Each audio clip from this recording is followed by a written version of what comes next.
What up? How's it going? Hey, man, so Chuck got Jimmy, and it's going to be interesting to see what the consequences from this are, because he still ends up a lawyer. He ends up with a different name, but it's like, what are all the things that could take place that leads to that? As I said, because of the thumbnails on Netflix, I know at some point that he ends up back in the orange jumpsuit. So, yeah, let's go ahead and start this episode and see what Chuck and Hamlin have in store for Jimmy. Let's go.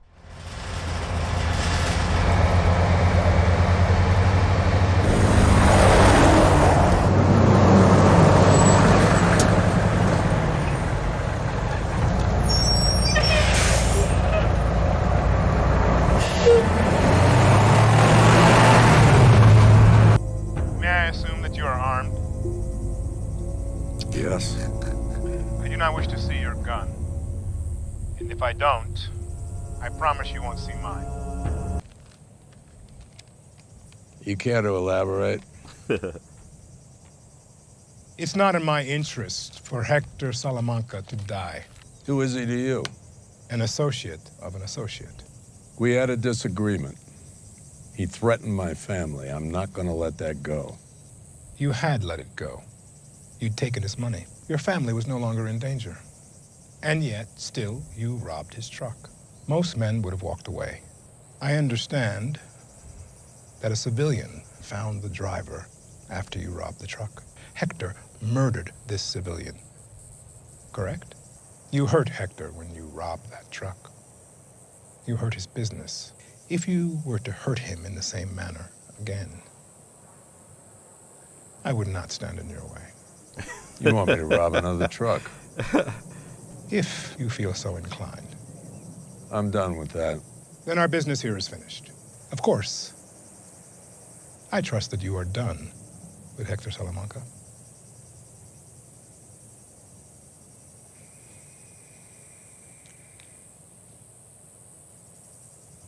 You want his trucks hit because you want to disrupt his supply line. Hector's your competition. Why do you ask? Because I'm not done with Hector Salamanca. A little team up action. Pause. You know you can wait inside. You won't want to hear it, but this is for the best. This man want him to wait inside for the police. Fuck you, Chuck. Whatever you think of me, whatever colorful names you're calling me in your head right now, Okay. please understand I'm trying to help you. All right. The police will arrest you, and I'm sorry, but I will be pressing charges. I told you there would be consequences. This some police ass shit, dog. Like, this is crazy. And you'll come out the other side a better man. I know it's hard to see right now. Remember how I said, hey, this is just some brotherly stuff. But that moment that last episode happened, like, man, this is a police shit. And then what he's saying right here is, come on, dog. Just say you wanted him to be punished. But all this, he'll make you better. And you just didn't want him practicing law. You know what I mean? Don't bullshit him. Don't bullshit a bullshitter. That's why I'm doing this, not to punish you, to show you, truly show you that you have to make a change before it's too late. It's already too late. He go to jail. Here's what's gonna happen. One day you're gonna get sick again. One of your employees is gonna find you curled up in that space blanket, take you to the hospital, hook you up to those machines that beep and whir, and this time it'll be too much, and you will die there, alone. You thought that man was going to be grateful? Like, you know what? Thanks for getting me locked up. It's made me see the light. Like, fuck out of here. Hating bitch. I thought they were bullshitting me. How the mighty have fallen. Hey, shut the fuck up. What the hell happened, man? No, disagreement with my brother. That hard ass, I don't blame you. Hey, who do you think's gonna catch this? It depends on who's available when it comes in. Come on, don't you want to throw the book at me for old time's sake? I'll see if I can work some magic. Jimmy McGill getting fingerprinted with the hoi polloi. Well, I'm glad you enjoyed the show. You, gonna be okay? beats the back of a nail salon. I do not doubt that, my friend. Can I talk to you? Sure, Ernie. What's going on? Mr. McGill fired me. Why? What? What happened? It doesn't matter. Is Jimmy okay? I feel That's bad. bullshit, like it's man. my fault. Hey, man. I didn't mean for this to happen. What happened to Hey, Jimmy? fuck Chuck. That's the shit that got me tight. You used that motherfucker because you knew he was going to go tell Jimmy and then you fire him? You've been accused of fourth-degree felony breaking and entering, which carries a maximum sentence of 18 months and a $5,000 fine. We've also got petty misdemeanor assault, maximum 6 months jail time and a $500 fine, plus criminal damage to property, also misdemeanor with a maximum sentence of 6 months and a $500 fine. The court accepts and enters the defendant's plea of not guilty. Now, Mr. McGill, have you secured counsel? Yes, Your Honor. Kim Wexler. I'll be representing Mr. McGill in this matter. I'll be representing myself. I strongly advise against that, Mr. McGill. You know what they say about a man who represents himself. I'm aware, but as you know, I've defended many people in the criminal justice Your system. Honor, may I have a moment to speak with my client? Your Honor, I'm all set. I'm gonna represent myself. Your Honor. Not your client, Ms. Wexler. I'm sorry, I'm moving on. You two can work this out on your own time. You have no priors and no outstanding warrants. And where are you currently practicing law? I haven't seen you in my court in a while. Elder law. What a noble pursuit. One I hope you get back to very soon. Chuck bamboozled me again. That tape, he made sure that Ernie heard it, right? Because he knew Ernie, bless him, would tell me about it and I would come over to try to destroy it or steal it or whatever. Howard was there and a PI, if you can believe that. It's my responsibility to fix it. And I know you want to help, of course you do, because you're wonderful, but you're up to your ears in Mesa Verde, and I won't load this onto you too. I will fix this myself, me, Jimmy McGill, okay? You have got to let me do this on my own. Okay. I see. And how may I help you today, Mr. Clark? I believe our mutual acquaintance called ahead. Oh, okay. He told me what? I was like... But not how much. And what's that in grams? This big. Felony in there, right? That would be go ahead. Classic case of overcharging. No offense. Happy to have a civil conversation, and I'm always ready to make a deal. You play your cards right, they may go for it. They, not you. You prosecuting your case? Nah, man, it's not me. I'm not conflicted out. Conflicted out? I mean, I figured that it happened. You and I have wheeled and dealed together too many times. There's no way the boss is letting me run that one. The whole Albuquerque office is out. We all know you, Jimmy. They're pulling in someone from Berlin. Hay. Something Hay, I think. So they let you keep the car? What? Davis in Maine. They let you keep the German car? You know damn well they wouldn't let him keep No. the car. What kind of question was that? That blows. Like, what? Why you being weird?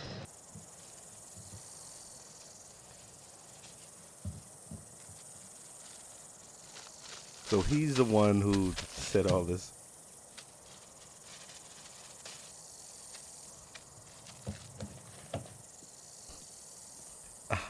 I was sitting there wondering, like, all the way out there, I didn't see that in urban areas, but, you know, middle of a goddamn desert.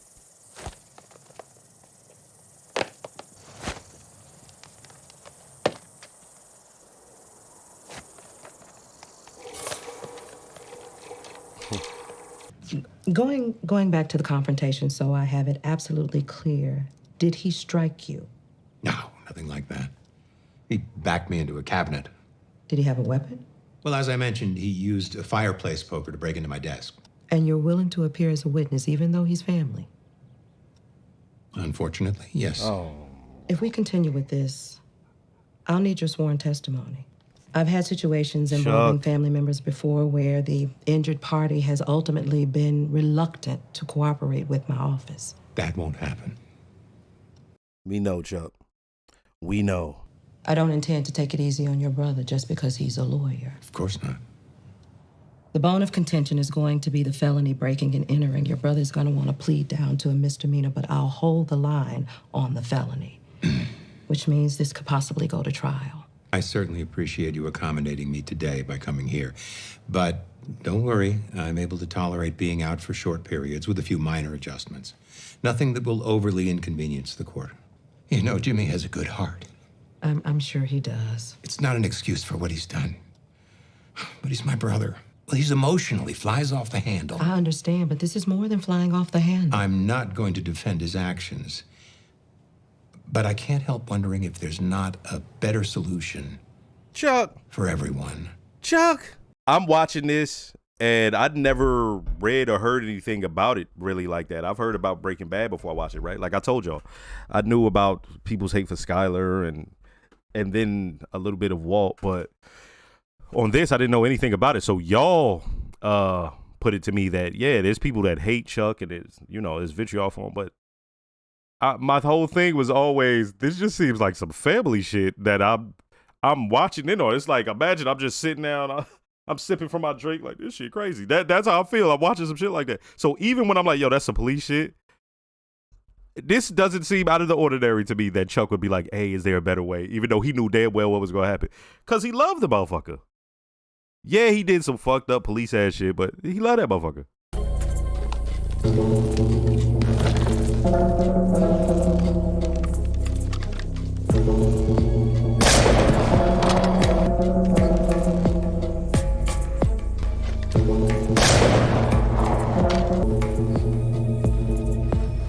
¿Qué piensas? Quizás son cazadores.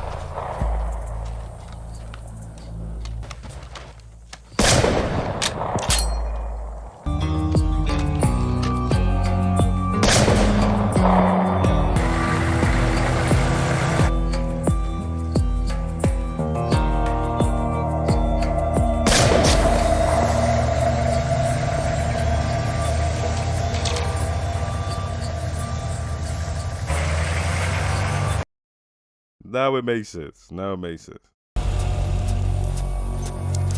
Now it makes sense. Just fucking with the supply line. Just dope all on the back of the goddamn. All on the back of the damn vehicle. That dog gonna bury his face in it, coming looking like a Scarface.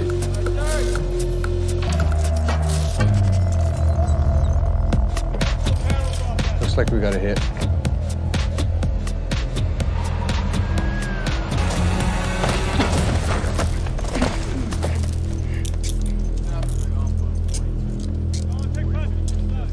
She's offering me pre-prosecution diversion. Seriously? A PPD? What is that? That's great, Jimmy. You gonna be able to keep your nose clean for a whole year? Oh, wow. Keep Victoria with a K on lockdown? It's not a problem, Giselle. And if I don't, it's instant jail, right? This is good news. And Chuck is gonna be pissed. It's a big check in the pro column. Actually, the PPD was Chuck's idea. Shit. Yeah. One condition of the PPD is that my written confession is immediately submitted to the New Mexico Bar Association. Your written felony confession. Yeah, I thought he wanted me in jail. He just wants my law license. A confession to a felony? Grounds for disbarment. Yeah, and if I take it to trial and I lose, I face the bar anyways and jail time most likely. He's got me boxed in. You can fight this. The disciplinary board listens to extenuating circumstances. Chuck knows everybody at the bar. Hell, he made half their careers. It's gonna be him and his cronies versus me. Alone. Not alone. Kim. Come on, Jimmy. You can't argue this yourself. You and I both know that, and I'm not gonna let you fight this on your own. Are you sure? Yeah. Why would you? Come on. This guy? Seriously? Let's just call it the fallacy of sunk costs. So what now? Now we take that PPD and we shove it right up Chuck's ass. First, let me start by saying don't forget to like, comment, and subscribe. If you are subscribed, make sure to hit the notification bell. Shout out to all the new viewers. Shout out to all the subscribers. And I have a Patreon with full-length early reactions to things like this. If you'd like to, check it out. Hey, let's see. So, the PPD, that was interesting.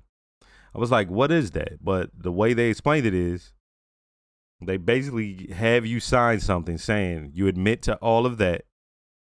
They set it aside for 1 year. And if you do anything wrong, they're going to bring that back up and your ass is getting dealt with based off of those original crimes. But I guess after a year, it washes away. Okay. It was interesting to explain that. She's like, it's cool. It's like, you should be happy. But we all know Chuck was involved, right? Because we saw him say, is there another way to deal with this? His whole thing is he doesn't want him to be a lawyer. It's deep. Like, I saw what he did. I'm like, man, there's some police ass shit. And of course, there was a deepness to it, but it's still, to me, it's bullshit. But his whole thing is he doesn't want him locked up. He wants him to just have his license taken away. So when he tells that to Kim, she's like, oh shit, you can see the look in her face. He's like, yeah, Chuck is the one who came up with it. And she's like, oh, like she immediately understood. And then he goes on to explain, yeah, he wants me to submit my letter to the bar association because, right, he just thought, okay, maybe a suspension or something like that. But so what's going to happen though is they're going to work together now, try to help him out. And for as deep as this is with him and Kim, it's one of those things where it's like, damn, I wonder why she wasn't in Breaking Bad at all, right? So I want to see what was it that caused them to just be completely apart from each other, all right? The next thing is, it's crazy because for as long as this episode was, not that much took place. Like I said, I'm fine with that because it meant something. So we have the last episode ends with Mike seeing that phone. He picks it up. So he's speaking to Gus in this episode, right? And Gus is like, listen, I need you to leave Salamanca alone. Don't take it any further because, it's going to. We know why he wants to keep this motherfucker along. He wanted everything to crash and burn around him so he can see it. You feel me? Like, it was dope with that line of, like, I have plans for him, basically. And we know what the plans are. So that was just a cool little moment. But he tells him, like, hey, look, don't, I need them, like, left alone on some, don't take it to some violent shit, you know what I mean? And he's like, okay. Like, Mike hears him out and all that. He's like, all right. But he, at the end of the day, he goes, I still got to fuck with him. And you were cool with me fucking with him because he messed with the supply line. So maybe we have, same interest here. So at the beginning, I didn't quite get what was happening with the shoe and all that. So when we see it finally take place, it's like, oh, Mike be coming up with these plans that are so simple. Like what he did the first time. Just put a bunch of nails in the holes. And then on this, he puts the shoe up there with the dope in there and he fires at it. The thing that's dope about it is, this is how detailed he is with his plan. He fires, bow, and he keeps doing it. Not rhythmic, but just random times. So in their mind, they go, oh, somebody just hunting. They put their guns up. And I'm like, well, why is he doing that? Like, I still didn't understand why. It's so that when they hear a shot, it doesn't bother them. Right? So he shoots at the shoe. Dope falls. And they get caught. Another truck out of here. This is crazy because Salamanca's going to get worked up. And I want to see where this goes. Is he going to immediately now think it's Gus? Or, you know what I mean? Is that going to cause war between them? Because, we understand that Mike ends up working for Gus. Yeah, man, this is, like I said, not that much happened this episode, but the scenes were dope and good. But yeah, I like this one because it moved the story forward. Even though, like, I'm thinking back, it wasn't really that deep, but the scenes that they had were interesting. Like, they were the moments where he was in where he was talking to the ADA that he knew. And the ADA goes, oh, no, it's not going to be anybody from the office.